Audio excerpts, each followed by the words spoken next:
Oh yeah, Otis Redding respect. That's what I heard. Otis Redding respect. And yeah, we're just getting up to something else here. Hold it. Let's see. Okay, now we're talking. We got everything rocking and rolling here. All systems go. Mic on, recorder on, radio broadcasting, and we have our beautiful video going today. Hello, everybody. Thank you for joining in.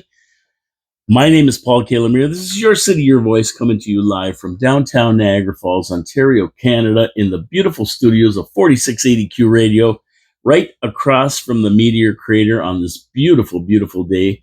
Man, it looks like it's going to go up to 80 again today. Can you imagine that? 80 degrees in September. What is it, the 13th today? Oh, yeah, Triskadekka phobiacs.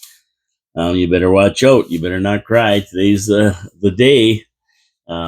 But you walk around looking for trouble to be had because it's the 13th of the month, and that's the day for trouble for Triskadekka phobiacs, bad luck, bad omens, everything that goes along with it.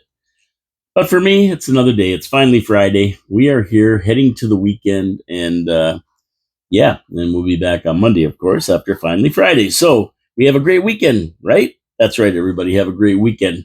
Okay, I got to get to my sponsors. They're the ones who pay the way for the show, so you will have to support them if you can. It's always a good thing because they do help to sponsor the show and support the show. 3 sponsors: Wild Bill's Auto Repair and Body Shop, Hamilton Glowstone Lighting, and Pete's Pizza on Victoria Avenue. Now, we're going to start out with Wild Bill's Auto Repair and Body Shop. Oh, this is the time of year you really don't think too much about your car. You're not going too far. Summer's over, and I'm going to have a drink of water before I get going here. And but you still want to make sure your car's ready for winter. You don't want to be running into the shop in October, November. If we get a little bit of snow or something, your car's not working. If your battery's going to go, it's going to go when it gets cold. So just get in there and get Ken Hunter to take a look at your car. He'll throw your car on all his diagnostic equipment. He'll tell you what's wrong, if there's anything wrong, fix what's wrong, if there's anything that's not safe, like brakes and that kind of thing. Basically, give your car the once over, change your oil, and make sure you're ready for the winter season. So, they're located on Oakwood Drive, right next to the Kia dealership. They also have a full body shop. So, no matter what you need done to your car, as far as body work goes, you're going to get it done at, Wild Bill's Auto Repair and Body Shop. They'll have your car coming out of that showroom, out of their shop in showroom condition, right? So what the heck? Go give it a shot. Go call Ken. Let him take a look at your car. Fix it up. Make sure it's good. Winter's coming. We know it. Don't fool around. Be proactive, not reactive. You don't want to break down when it's crappy weather out there. Believe me, that's the last thing you want. Well, Bill's Auto Repair and Body Shop. Give them a call today. Tell them Paul from Your City, Your Voice sent you. And away we go into our show today, and we'll talk about our other sponsors a little bit later on in the show. So Friday the 13th, Triskadekka phobiacs, this is your day. But it's also another important day around here, and that is the Friday the 13th trek to Port Dover for the festivities in Port Dover.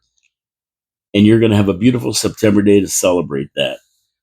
For those of you that don't know, and I can't imagine there is anyone in the Niagara region that doesn't know, on Friday 13th, that's today, everybody heads down to Port Dover. And it all started on Friday, August 13th in 1982 with a small group of bikers gathering at the Commercial Hotel in Port Dover.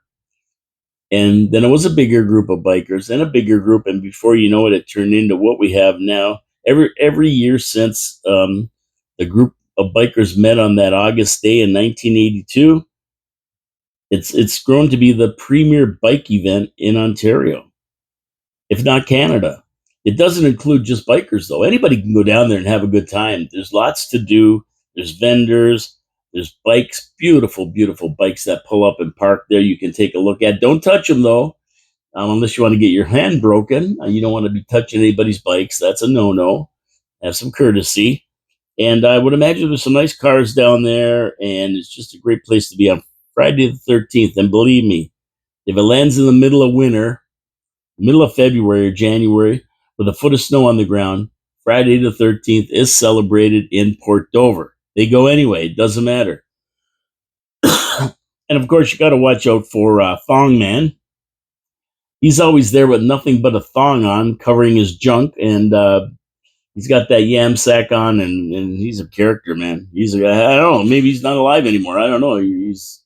I'll have to wait for the newsreels from CHCH because they always show Thong Man riding around on his Yamahama, or walking around with his just his yam sack hanging. So yeah, it doesn't matter. Of course, OPP will be in there and forced to watch over the proceedings.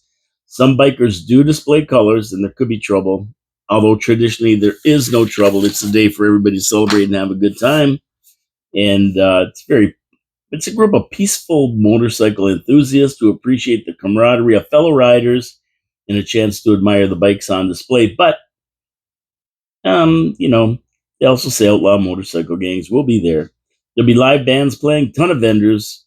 Airspace over the event is close to drones and aircraft, as well as some of the roads going into the area are closed. So when you go in there, you'll see the signs. Just follow them right in. A phenomenal event every year, and not sure when the next one falls. Maybe, excuse me, maybe halfway through the year or something. But that's a big event. Get down there. If you have nothing to do today, you're just going to want to take a cruise. Tim Shafley's always wanting to go on a cruise, something to do. You got a place to go today. Yes, you do. It's a beautiful place. Okay, let's get over to city council. The meeting was on Tuesday, but there's one item I talked about, and I just want to go back to it because it kind of surprised me that the guy said this. And it was a part of the planning that I talked about yesterday, having to do with the old ball hockey rink on 4th Avenue that's being developed into 72 residential units.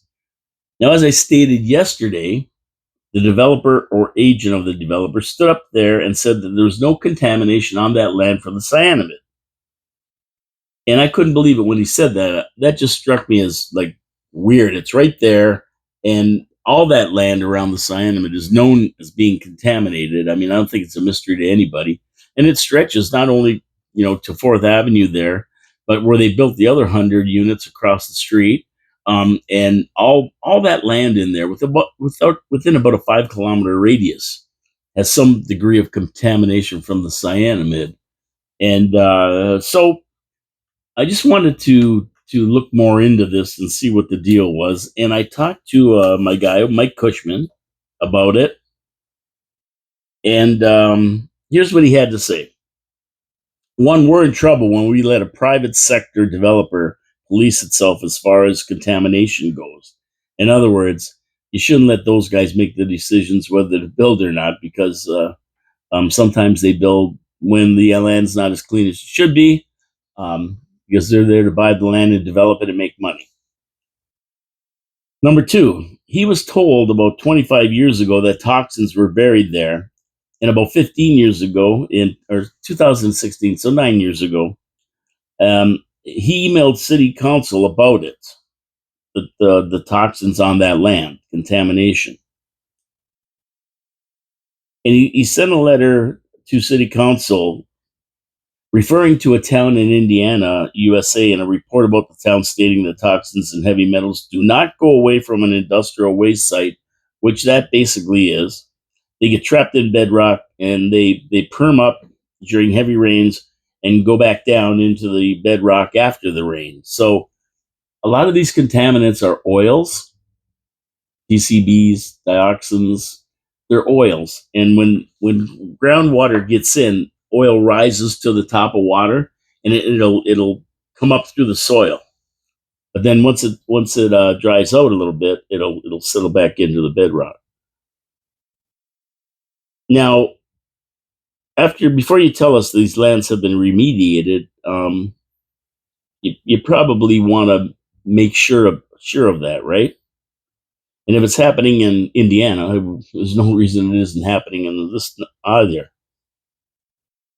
So Mike went on to say in that email Check under the Milek hockey rink or check the waters on the arena property after a good rain. So he's advising city council this is what they should do. This is back in 2016.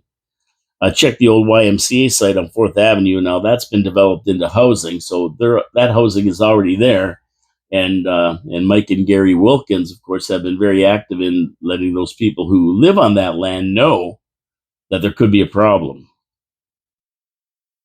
Check the sewers installed on the Cyanamid property during a good rain. Um, he says, that's Mike talking, have attached the Indiana story and implore you to realize these are the same issues. Now, Mike's telling city council this. Big industry created the idea of designating land for reuse, and Canada followed them on this down the rabbit hole, so to speak. He said the check soils on homes closer to cyanamid or general abrasives. And he said he can tell you what toxins are on what sites. He said he can also tell city council the best times to test are during a good rain where the water brings these toxins to the surface. So this is some good advice.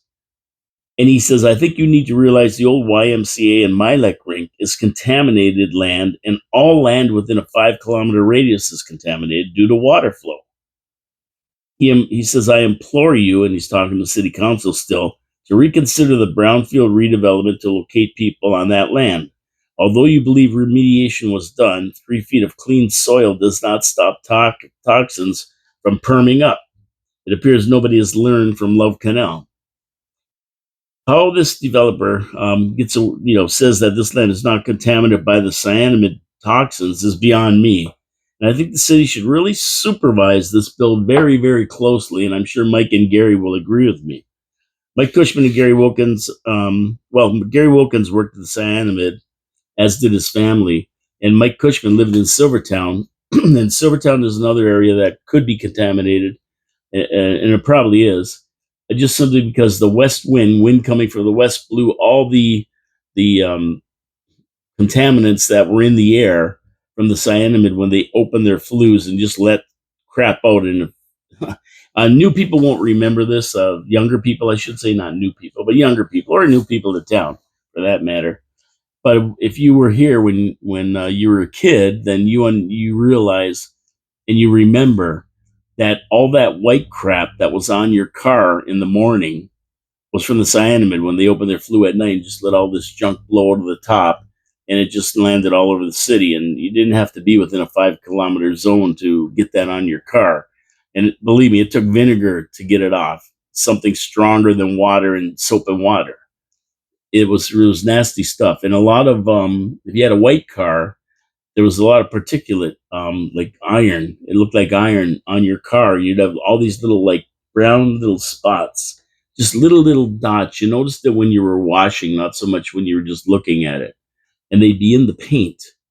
And that's just like little iron particles, that are starting to rust.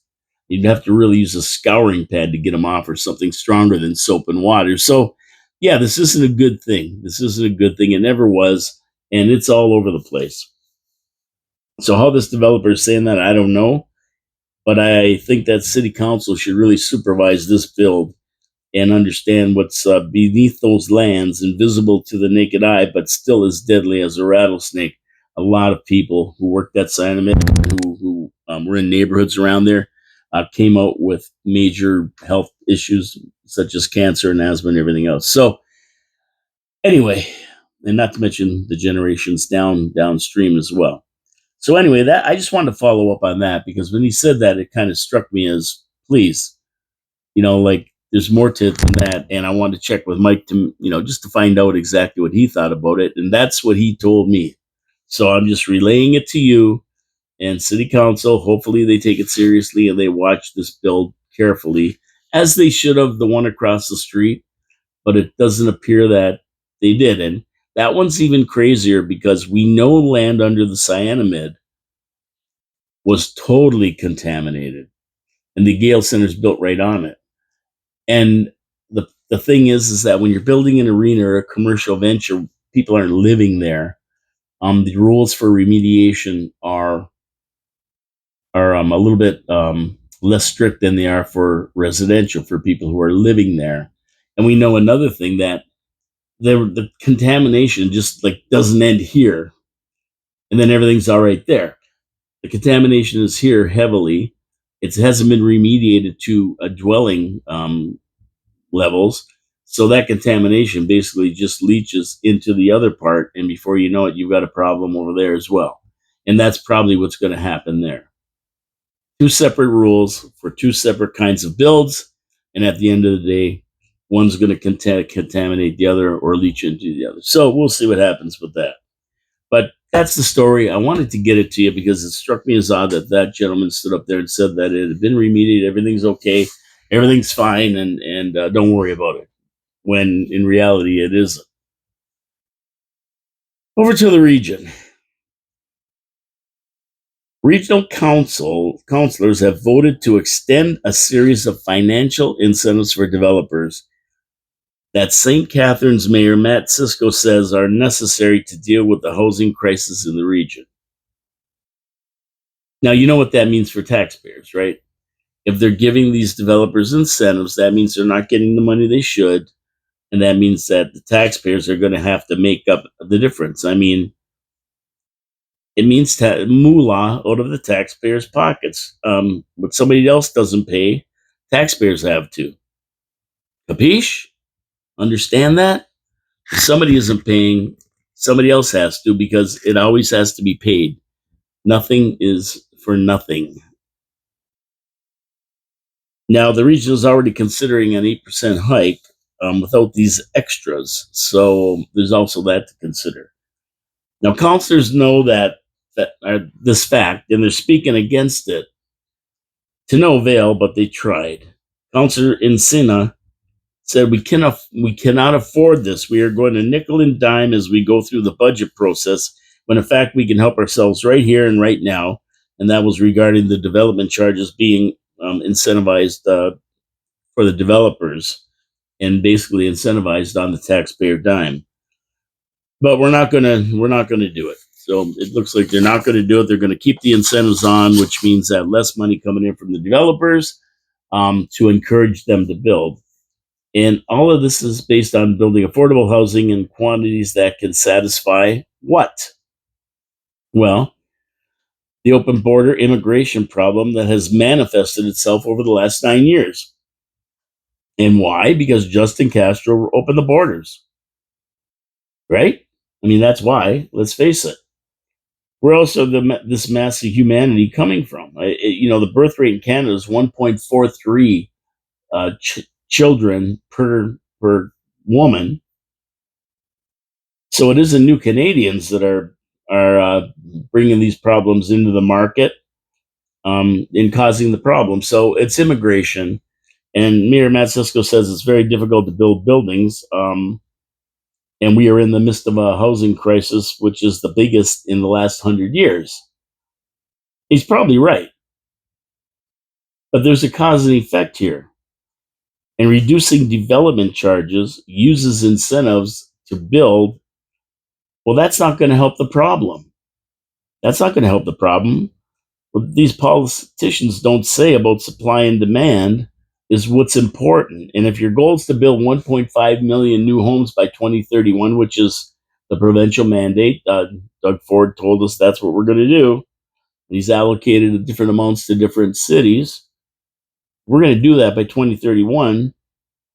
It's probably not going to reach that number, by the way, for various reasons. But you're going to bring in 1.5 million immigrants in the next 3 years.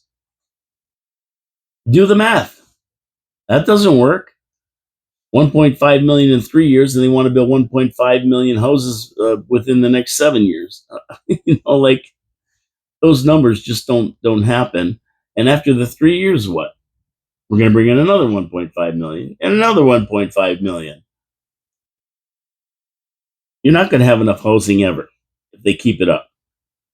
And it's difficult to build buildings. Well, yeah, it is. I mean, you look at the problem right here in Niagara Falls. We need 8,000 new houses by 2031. And I mean, we're way beyond that right now in this city. If you go by the planning that's been going on, and all the builds that are supposed to happen in the city, and we're way over the number. We've reached our limit. Problem is, they don't get built.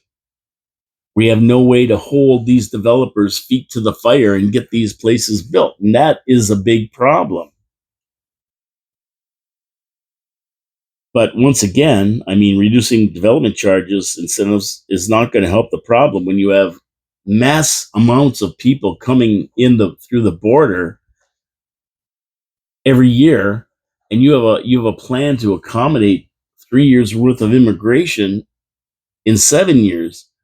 Like, where are these people going to live until these houses get built, if they ever do? I mean, really, all waiving development charges do is pick the taxpayers' pockets, because these chumokes don't have a prayer of reaching their goal. Yeah, some municipalities will hit their numbers, low numbers maybe, but Niagara Falls is a good example. I mean, we've probably gone over our 8,000 if they ever get built. So I don't think Ontario is going to build 1.5 million new units in the next 6 years, regardless of incentives to build or what anybody says. So where does this leave us? Where does this leave us? Well, here's where it leaves me, and I'll tell you exactly what I think they should do. Is I think they should put a total freeze on immigration for 3 to 5 years. Nobody comes in. The only exemption would be for Canada to get what it needs to do these builds and to service the people. In other words, we need PSWs, we need doctors, we need, maybe engineers, architects, nurses. We need things to help our community, but we just can't open the doors to anybody. We've got to get people here we need, and they're the only ones that can come in. And it'll give Canada and Ontario a chance to catch his breath of all the immigration they've let in over the last 8 or 9 years from Trudeau's open border policies. I usually call him Castro. I just call him Trudeau. So we should have exemptions to let people in we need, but nobody else. And that's the only way they're going to solve it. You can't continually play catch up. It doesn't work. It's been proven. So now what we've got to do is close it off so we can catch up. We have a chance of catching up. And adding to the problem with unfettered immigration is a never-ending battle. We cannot win as a city, a province, a region, a country. We just can't win that battle. Oh, and by the way, Pierre Polivier, if you do get in, shut down these phony universities that are running scumbag diploma mills to allow immigrants to circumvent the immigration process with phony student visas that make the problem worse. Yeah, there's a lot of people coming into this country with student visas that never leave, and that's another big problem right now. So back to the original problem for taxpayers. Based on forecasts, it's going to cost taxpayers at least $16.2 million to subsidize developers. Well, I mean, what's 16 million in a budget of $1 billion? I guess that's the way they're looking at it. But this is reality, folks. This is happening. I'm not making this up. So a big thanks to Bill Sawchuk of the Standard for the great story. Go to the Niagara Falls Review. You can read about all this stuff. If you don't believe what I'm saying or don't think I'm saying it right, go read it for yourself and figure it all out. This is the way I look at it. Like I say, my show is about just telling you what's going on and giving my opinion of it. I'm not always right, but sometimes I am. So you have to decide for yourself if waiving these charges is good or bad, and how it's going to affect us, and if they're going to actually solve the problem by doing it. That's always the question, right? It's always the question. And go to the review to read this story on it and see what you think. Leave comments on my video here when you go to YouTube. This will be on YouTube later. Go there, leave some comments. Tell me what you think. Send me comments on Facebook at Your City, Your Voice. Send me comments on Facebook at Paul K. Lemire. I mean, yeah, I'd like to know what you think. I'd like to know what you think. And we'll talk about it on air at the end of the day. And by the way, I mean, my last video yesterday, Gary Wilkins gave me some nice compliments about the nice job I did regarding Wayne Thompson stepping down. And that was a good tribute. And like I say, I have no grudges against Wayne. I like Wayne. I liked him. He's helped me several times when I asked for his help. And to me, he was an okay guy who had just reached the end of the line. His expiry date had gone by, and in one way, I'm sad to see him step down, but in another way, I'm happy for him because he just couldn't do the job anymore, and now he can relax. Okay, over to my second sponsor, Hamilton Glowstone Lighting. Now, if you've ever gone into these neighborhoods at night and you see this house lit up beautifully, and you look and you go, I don't see him with any lights up there. What the heck's he got? Well, he's got Hamilton Glowstone Lighting installed. They're the leaders in outdoor permanent lighting, and what they basically do is come to your house and put track lighting, built-in zones that you can control from your phone. So at Christmas, red and green. Canada Day, red and white. You could change all the different zones on your phone. So you can have red, green, yellow, blue if you want. Whatever you like. It doesn't matter. You change all the zones a different color. They're also installed permanently, and basically what they have is a joints that are sealed. It's not like when you put your Christmas lights up, you plug them into each other. No, these joints are all soldered, sealed, impervious against dust, impervious against water, and carry a lifetime warranty on them. That's how confident they are of their product. They're all LED lights, so they're cheap on power. They're not going to be spinning your meter like a top. They're very economical to run, dollars and cents wise. And also, at the end of the day, if you can finance the whole thing if you like. I mean, they offer financing on approved credit, so they really do it all at Hamilton Glowstone Lighting. How do you get these beautiful lights? Well, you just give a call to Colin Buckborough. Colin can be reached at 289-969-1797. So simple. Call him up. Colin, I was listening to Paul's show. I need you to come over and give me a free quote on track lighting for my house. He'll be over there, give you the quote, and decide what you do. And I'll give you that number again in case you didn't get it down. Colin Buckborough is his name, 289-969-1797.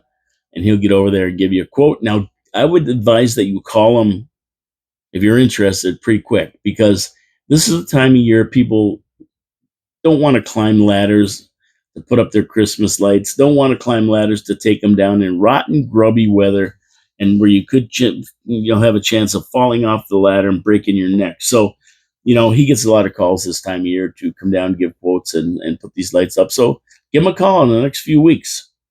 See what he has to say, and you're going to be happy if you get him up, I'll tell you that. Makes your house look beautiful, adds value to your house. Hamilton Glowstone Lighting. If you want to see some of the work he does, go to Facebook, Hamilton Glowstone Lighting on Facebook, or go to the website, glowstonelighting.com. That's how simple it is. Glowstone Lighting, glowstonelagting.com, and you can see some of the work he's done in the gallery. Thank you very much. Tell him Paul from Your City, Your Voice sent you, and we thank Hamilton Glowstone Lighting for supporting our show. Okay, all you world travelers, you big shots with a lot of money traveling all over the world, do you have a ticket on Air Canada to travel somewhere in the next week or so? Well, Air Canada pilots haven't settled. Check your flights. I mean, you'd be good for another 4 or 5 days, but after that, you better check those flights. They have 5 days to figure the contract out before the planes shut off their engines until it's all worked out. And with 5,400 pilots going on strike, there's not going to be anything flying. You're going to Italy, you're going to Rome, you're going to Athens. You better check Air Canada and what they're doing here. And they're probably gearing up for it. And I don't even know if they're taking any reservations right now. I'm not sure. I never went on the site. But Air Canada is pushing for government intervention along the same lines as the government did for the CPKS dispute there, which Jagmeet Singh tore up the coalition agreement on because the Liberals forced CN to go back to work because they're essential service.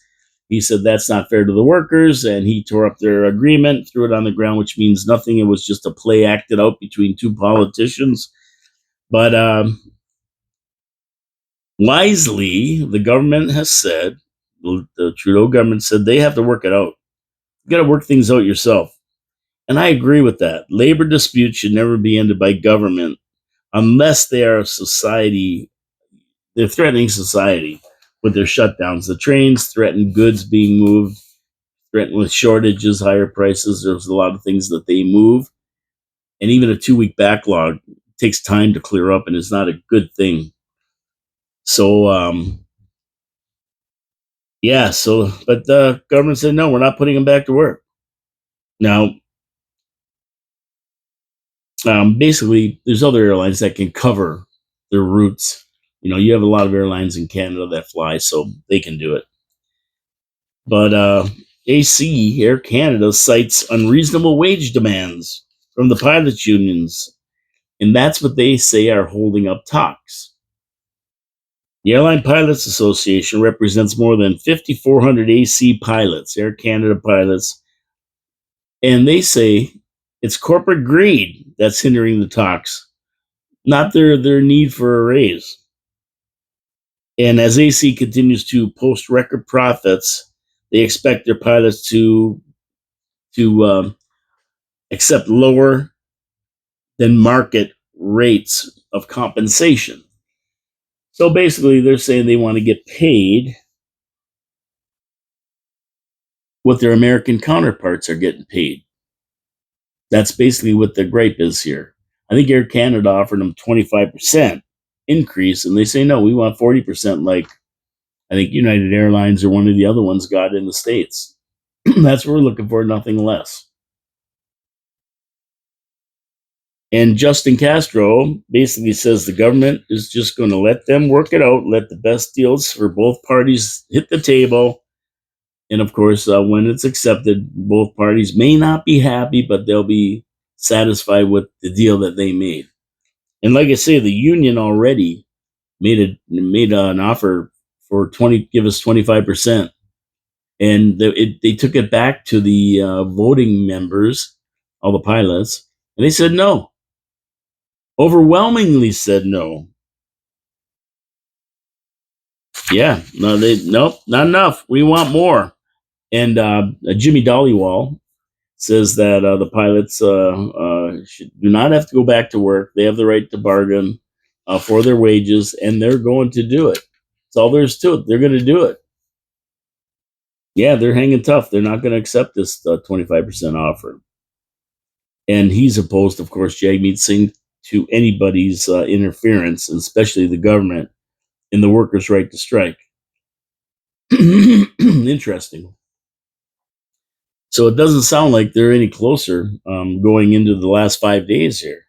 Now, Pierre Poilievre, the conservative leader, stands on the side of the pilots and says he would not support any action that preempted negotiations between Air Canada and the pilots' union. He feels the pilots have the right to fight for a fair deal with good wages. So what the pilots are actually looking for is wages in line with their American counterparts, of course, and they won't accept anything less. Just to clue you in, Air Canada pilots' starting salary is around $63,000 a year. That's for a new pilot, with raises according to seniority, kind of plane they're flying, the bigger planes, more people, more responsibility, more pay, and of course their rank. AC captains haul down about 215,000 to 352,000, depending on overtime a year. Plus, of course, there are all their benefits. You guys all have benefits, of course, right? And AC pilots are the highest paid pilots in the country.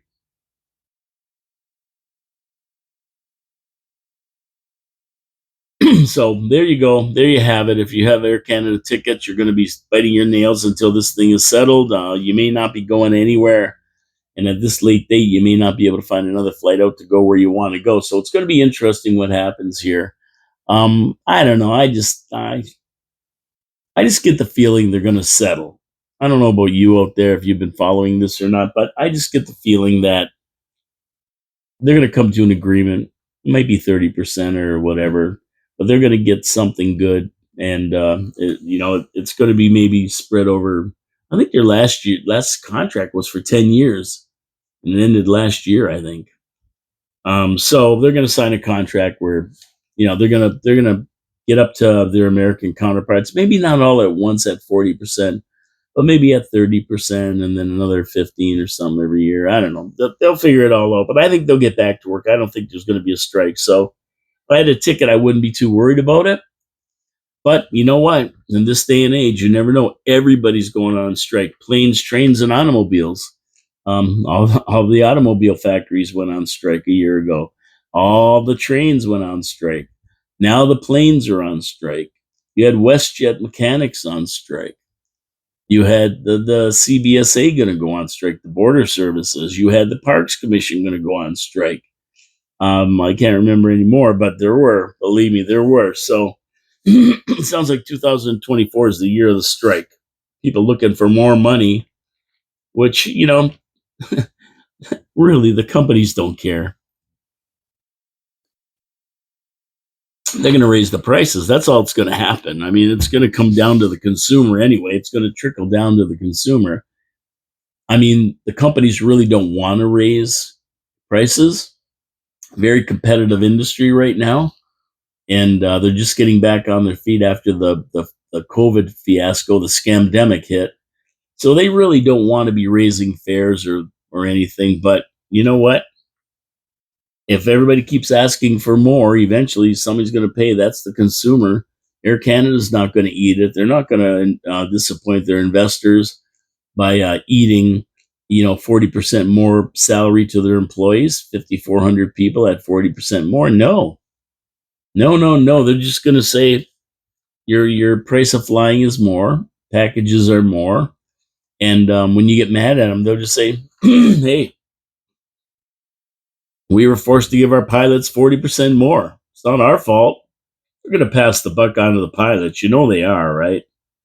And of course, these kind of things trickle down. The pilots there want more than the pilots on the other airlines will want more to bring them more in line with Air Canada.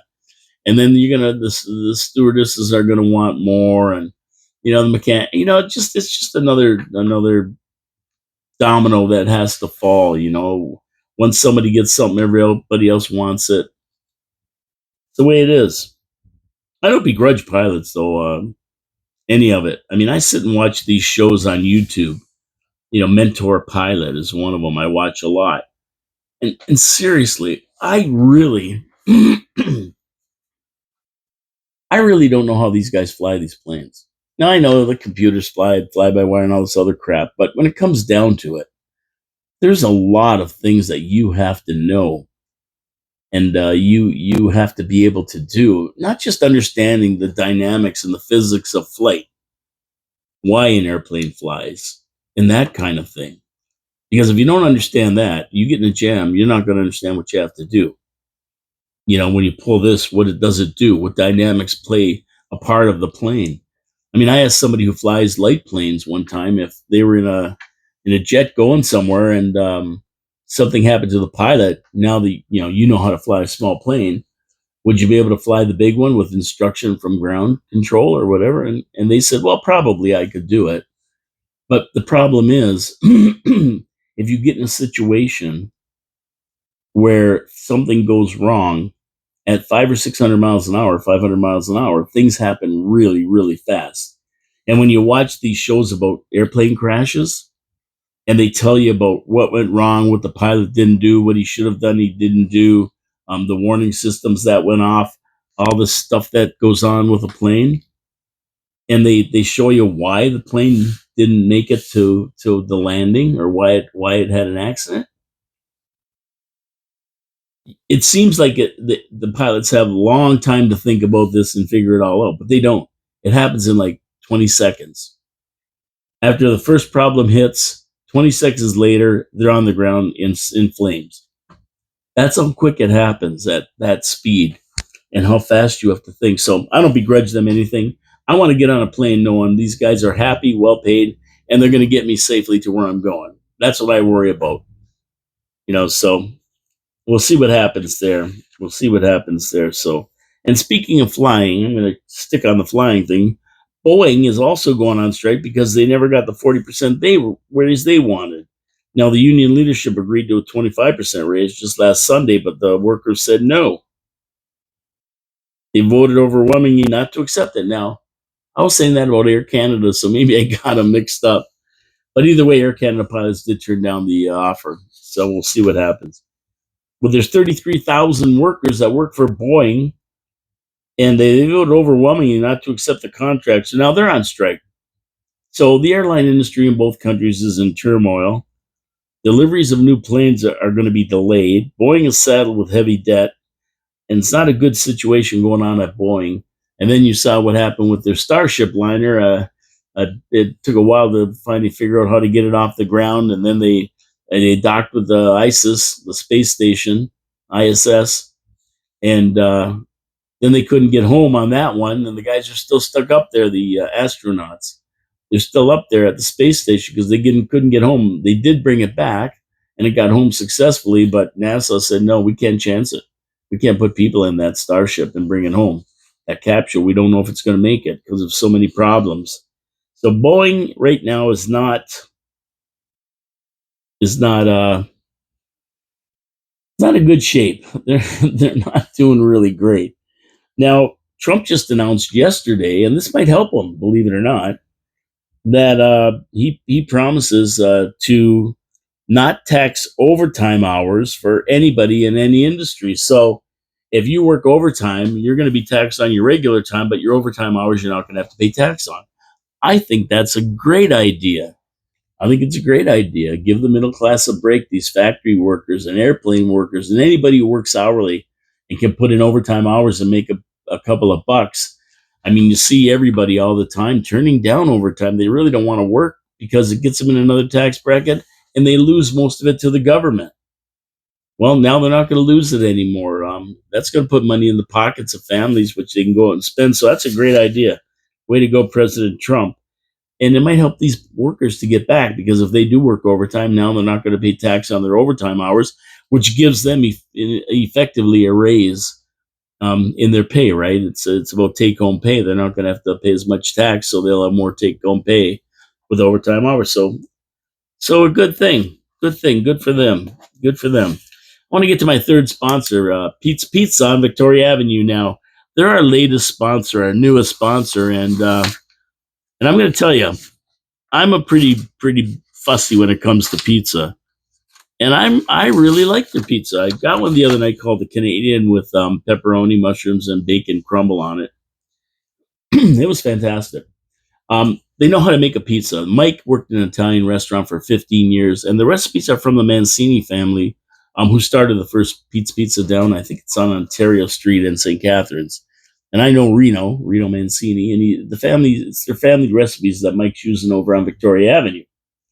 And he's got it right as far as the sauce and the crust go. They're recipes from Mancini family, and also the way that he puts the cheese on, and he uses a blend of mozzarella and brick, the absolute best way to mix it for pizza. Ask Robert George; he'll tell you. And and they cook it just perfect. It's a really a decent pizza, I'm telling you. And they use cornmeal, which is my secret ingredient in my pizza when I make it on the bottom of the crust. So they also have a full menu. I mean, they have subs, poutine, panzerotti, weekly specials, combo specials. And right now, it's the 40th anniversary of Pete's Pizza. So Victoria Avenue Pete's Pizza is featuring 2 medium pizzas with 3 toppings for $25. That's pretty good. That's a pretty good deal. It's a great deal, as a matter of fact. Mike has also extended the hours of Victoria Avenue Pete's Pizza. Sunday to Thursday to midnight they're open, and Friday and Saturday they're open till 2 in the morning for your convenience. You want a late night snack? Well, there you go. You know where you can go. It's open. Go grab a nice pizza. So, how do you get a hold of them? Well, you can dial 905-374-2222 to order on the phone. If you want to order online, you just go to petespizzavictoria.ca. You place your order right online. They'll take it, and your pizza will be awaiting your arrival. Nice, hot, fresh, and really good, to tell you the truth. I like it. Pete's Pizza, Victoria Avenue, check it out. Go down there. Tell them Paul from Your City, Your Voice sent you. And like I say, support our sponsors. But I encourage everybody to give it a try. You'll be surprised. I know usually chain pizzas, they go da da da, but this is a local chain run by a local guy with family recipes, and he extends that to all his locations. And Victoria Avenue's Pizza took it and makes it right. Give it a shot. That's all I can tell you. Give it a shot. Tell Mike I sent you. Okay, so let's go down south for a moment to the fallout from the debate. It's coming fast and furious. Now, I said it appeared that Kamala Chameleon had the questions for the debate given to her, because every time she turned on the mic, she had what appeared to be a planned and canned answer. So when they asked her a question, she seemed to have it almost memorized. She memorized it for sure. And she just spouted off the whole thing like she was expecting that question. Very, very little ad-libbing on her part. And even when she got the first question, she never came close to answering it. They asked her, do you think everything's better off today than it was 4 years ago? And of course it isn't. Everybody knows that. And no matter how much they tell you inflation's down, the lowest in the last blah, blah, blah years, it doesn't matter. Inflation's down, but prices are up 30 to 40% on everything, sometimes more on some items. So, yeah, that means nothing. Inflation's down. Oh, great. Prices are up 40%. And that was because of you. So she never answered the question. She went into the diatribe about her mother working, blah, blah, blah, which she lied about. I mean, they grew up in Montreal. Her mother was a teacher at McGill University. They always had a few bucks. They were never down and out. Her father left, of course, and he was a Marxist from Jamaica. So she kind of got out of that one by giving us a word salad. And the rest of the questions she had canned answers for. I mean, basically she had canned answers, and most of the answers had to do with insulting Trump and lying about what he did and what he said, and him having to defend himself. Now, my suspicions about that may be right. It appears she did have an outline of the debate before the questions for the debate before the debate. Now, there's a whistleblower who says the debate was rigged, that she was handed a basic outline of the questions, and what it really boiled down to at that point was a 3-1 contest, the two moderators and her against Trump.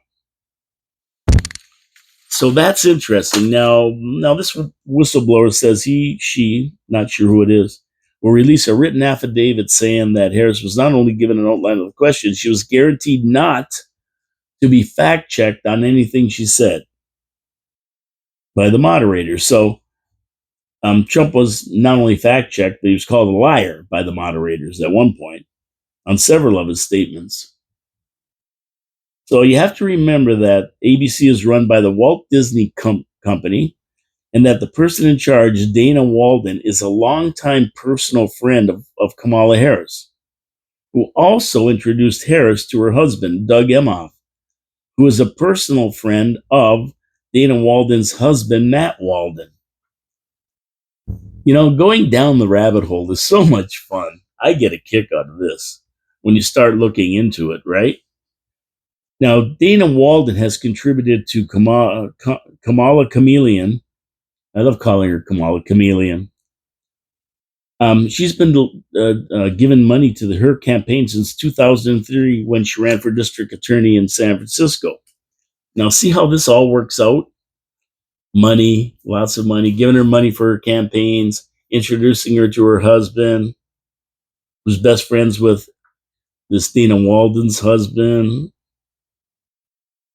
It's beyond belief that she was given an edge in the debate, isn't it? Is it beyond belief? Is it really beyond? No, it's not. It's not. It's not beyond the realm of possibility. And we'll see what this whistleblower says. That's going to be interesting. Now, I don't think this excuses Trump's poor performance, though. Trump did not have a good night. And people are saying it was better than everybody thought. But I don't think he had a great night. Although, as I listened to the the soundtrack rather than watch the video, it's a little bit better. I'm hearing a little bit different of a Trump without the cameras on than I saw when I was watching. I mean, the cameras also play with the events because the camera shots while Trump or Kamala were speaking. When you listen to the soundtrack, it appears Trump was more focused and really didn't toss word salads as answers. But on the camera, he looked frustrated and flustered a little bit with Kamala. Without the video, though, just listening to it, it wasn't that evident. It seemed like he was a little bit more doing what he was supposed to do. Strange what the video does, right? And it's just like listening to me on the radio. You hear me talk, and then you see me, what I actually do here. It's a little, it's a little bit of a different experience.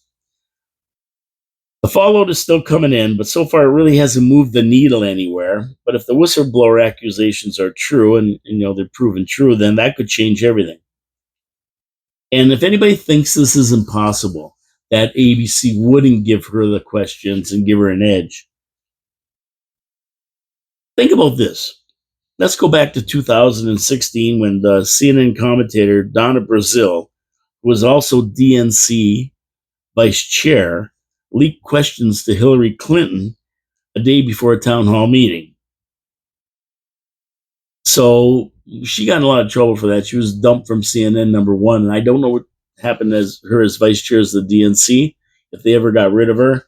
But either way, you think it doesn't happen, but it does happen. And yeah, it happens more than we think, probably. But it was pretty evident during that debate the other night. Another dandy, Taylor Swift. She's thrown her vote for Kamala. Yes, the person that made her whole billion-dollar fortune off bad decisions. That's what she always writes her songs about, bad decisions. Has made another one, backing Kamala. I really don't know if any of her loony fans actually vote for it. I mean, like these people who are fans of hers either are too young to vote or they just don't vote. Will her endorsement make a big difference? Personally, I don't think so. I don't know. What do you think? Do you think she's going to make a big difference here? Leave comments on the YouTube video of the broadcast. When you see the YouTube video, leave a comment whether you think Taylor Swift's endorsement is going to make a heck of a difference for Kamala on the campaign trail. Now, a couple other things I have been seeing. Trump has been vindicated on this pet thing. Everybody's doing memes about their pets, and Mark's safe from my pets being eaten and stuff like that. And Kamala treated it, and Waltz treated it as a big joke, and even the moderators did. They said to Trump, "That's not true. You're lying about that." But it's coming to fact, and it's all coming out that this is true. There's phone calls to 911 of people taking geese from public parks, like going down the Niagara Parks Commission and just grabbing the Canadian geese, killing them, and taking them home to eat. They see a guy walking down the street with a dead goose in his hand by grabbing him by the neck. There's a lady who said that they took her dog and they killed it. She found her dog's head on the front. I mean, there's a lot of stuff being said about this, and you got to understand that this little town in Ohio actually took in 20,000 Haitians, and they got nowhere to work. They got nothing to eat. So you think it's beyond them killing animals to eat? It isn't, because they do that in Haiti. It's being proven that Trump wasn't lying. He was right. They made him sound like an idiot and a kook and a moron and some kind of a wacko, but no. He's going to be right on this one, believe me. And the other thing I saw that I got a kick out of was Joe Biden standing there in a MAGA hat. Yeah, he was at some kind of a rally or something, and he and some guy in the rally threw him a MAGA hat, and he put it on over his hat. I still think Joe's a little bit PO'd at this whole outfit that threw him out, that pulled the coup on him and stabbed him in the back with 14 million votes under his name. And, I know the guy's out of it and everything. And I'm not a big fan of Joe Biden, even if he was with it. But, they pulled a pretty big shot on him. It was a coup d'etat, man. They told him to stand down and forced him to stand down and stabbed him in the back, Kamala and everything, right? And I think he's still mad at him. So he's just doing stuff to make them mad, to make them mad now, including putting on a MAGA hat. So you can either think that way or you can think that the guy's so old of it, he doesn't even know what he's doing. They just threw him a hat and he put it on, right?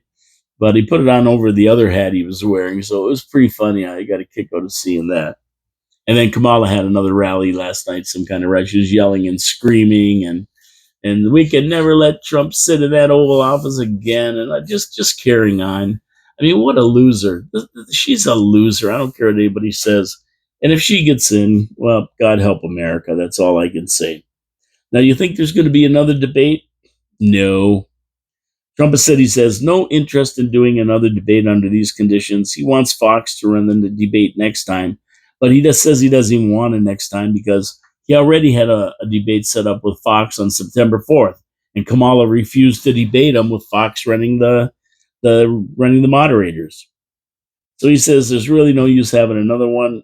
The September 4th one was the third one. She backed out of it, and this could be it. One and done, and that's it. And I think I'm going to keep tuning into this to see what happens. But Trump says there's no use. Voting's already started now. They have the preliminary voting, the mail-in ballots, and everything else, right? So he said there's no use having it. Voting's already started. Now we're going to run to the November 5th election, another month and a half, and the hell with it. He doesn't want to debate her again, although you never know. Trump's always up for a challenge in a game, so he could just be playing this right now, and then he might show up and do it. So we'll see. We'll see. Keep your eyes on the situation down there. It's pretty comical what's going on, and of course in Canada we're just waiting for Jagmeet Singh to bring down the Liberal government, like he tore up their agreement or their coalition agreement, and supposed to be bringing it down, but I don't think it'll happen. It's all just show. It's a big play. They're actors, right? He's a drama guy, Trudeau, and Jagmeet Singh is no better. I mean, and they're just playing out roles of actors and going through this big thing, tearing it up and throwing it out. And it's a big production, and it seals his base, because he's got to get reelected in his area in Vancouver, I think he's from. And it's just a big play that's been acted out by two actors who agreed to do this in the first place. He ain't bringing nobody down. Pierre has already tried to get him to bring him down before over certain things, and he didn't. So I don't think he's going to bring him down. So watch for that, though. It's getting to be real comical what's going on in Canada too. Although the United States is sucking all the wind out of anything going on in Canada because, of course, the election is such a big thing there, and it's on all the time everywhere. So next week, I'm going to do shows Monday, Tuesday. Wednesday will be Absolutely, and then I'm out of here for a couple days. That's right. I'm going to take a couple days off and take off. Get right the heck out of here. Although sometimes I do get the urge to do a video while I'm gone. So you may see a video come out of me. I usually bring all the stuff to do a video, but a lot of times I just don't do one. I get doing other stuff wherever I am, and I just don't bother. But you never know. I might do one. Who cares? If I do, I do. But I won't be here Monday or Thursday and Friday next week. I'll be back on the following Monday. And we're planning to do that 3-hour call-in show. So keep your eyes open for this. I'll be announcing it. Pete Dichter and I are going to come in here. There won't be a video of it for 3 hours, but we're going to sit on the phone lines, and we're going to wait for you to call in. And whatever we're talking about, or whatever you want to talk about, just pick up the phone, dial, and give us a call. And we'll discuss whatever you want. It's going to be a fun time. We'll discuss City Hall. We'll discuss the region. We'll discuss everything. You never know. We'll get people in here. Maybe even Chris Regas might want to come in and talk. And we'll do a 3-hour show about